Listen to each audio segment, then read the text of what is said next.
యాడికమ్మా అందరు క్యూ పెట్టారా?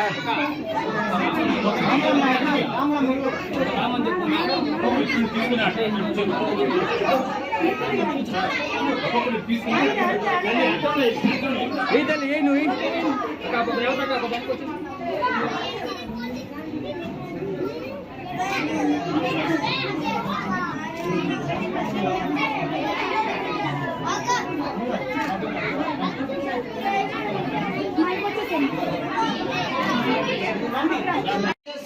సార్ గారి యొక్క సహాయ సహకారములతో అట్టి మనుషులు మీరు ఇచ్చి సహాయపడిన విధంగా చేసినందుకు స్తోత్రాలు నా ప్రభువా. అయ్యగారిని నూతన దీప మహేంద్ర దుర్గా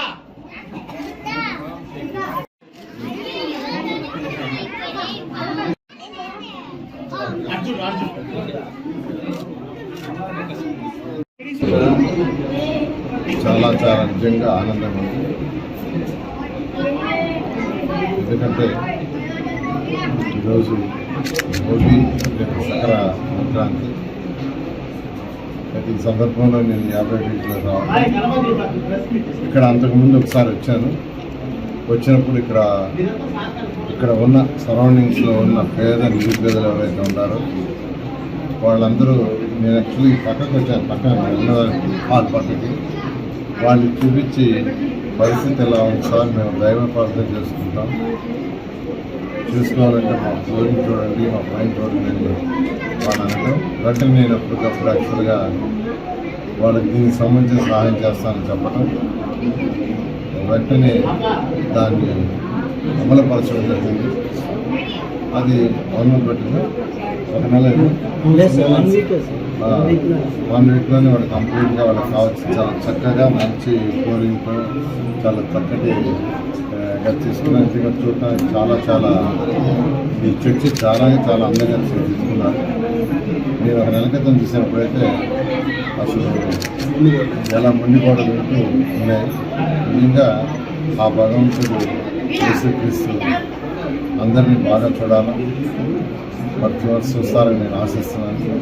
ప్రతి ఒక్కరూ ఆనందంగా సకల ఐశ్వర్యాలతో సకల ఆరోగ్యాలతో ఉండాలని కోరుకుంటున్న భగవంతుడు యేసుక్రీస్తుని. అదేవిధంగా ఈ ఏరియాలో చిన్నపిల్లలు వాళ్ళని చూస్తే ఒక్కొక్కసారి చాలా బాధేస్తుంది. నిజంగా ప్రభుత్వాలు చేయాల్సిన పని. ప్రైవేట్ వ్యక్తులు ఎవరైనా కొంతవరకు చేయగలరు, కొంతవరకు పూర్తిగా అన్నీ ప్రైవేట్ వ్యక్తులే తీసుకొని చేయటం అనేది అది సాధ్యం కాదు. ప్రపంచంలో ఎక్కడైనా ప్రభుత్వాలు చేయగలరు, ప్రభుత్వాలు చేయాలి బాధ్యత.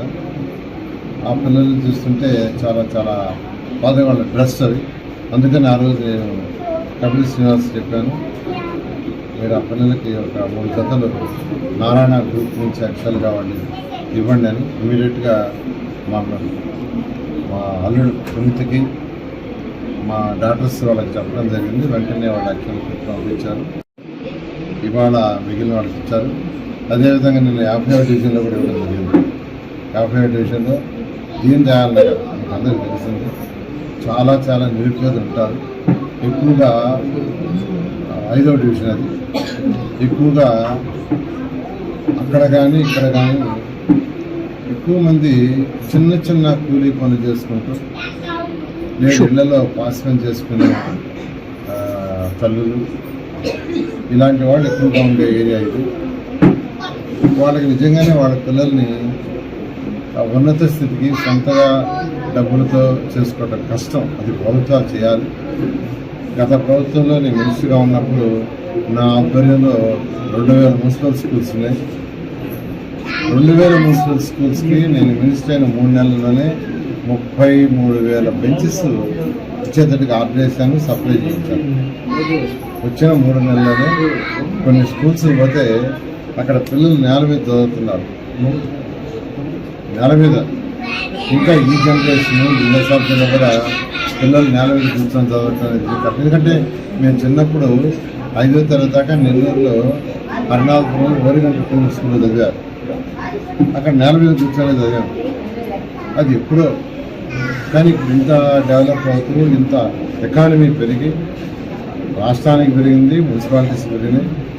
ఇంత ఎకానమీకి వెళ్ళినప్పుడు పిల్లల యొక్క చదువు విషయంలో స్పెషల్ కేర్ తీసుకోవాలని చేయటం, ఆ స్కూల్స్ అన్నింటిలో కూడా ఇంగ్లీష్ మీడియం ఇంట్రడ్యూస్ చేసింది నేను ఇంట్రడ్యూస్ చేస్తే ఆ రోజు అసెంబ్లీలో నన్ను 3 అసెంబ్లీలో అటాక్ చేశారు వైసీపీ నాయకులు. ఇంగ్లీష్ మీడియం ఎలా పెడతావు, వాళ్ళ తల్లిదండ్రులంతా ఇంగ్లీష్ చదువుకోవాలా, వాళ్ళకంతా తెలుగు వచ్చిన తల్లిదండ్రులు ఉంటే నువ్వు ఇంగ్లీష్ మీడియం ఎలా పెడతావని చెప్పారు. దానికి నేను చాలా క్లారిటీగా with analysis data hire educations తీసుకొని ఇచ్చి చేయటం జరిగింది. కాబట్టి ఖచ్చితంగా పిల్లల యొక్క భవిష్యత్తే మన రాష్ట్రం, దేశం యొక్క భవిష్యత్తు. పిల్లలు చక్కగా చదువుకొని ఉన్నత స్థితికి పోతే ఖచ్చితంగా జిల్లా బాగుపడుతుంది, రాష్ట్రం బాగుపడుతుంది, దేశం బాగుపడుతుంది. ఖచ్చితంగా 2024లో తెలుగుదేశం వస్తుంది. వచ్చిన తర్వాత ఈ యొక్క ఎడ్యుకేషన్ ఇంకా అనేక సంస్కరణలు చేసి ప్రతి పేదవాడు కూడా చక్కగా చదువుకునేటట్టుగా చేయడం జరుగుతుంది.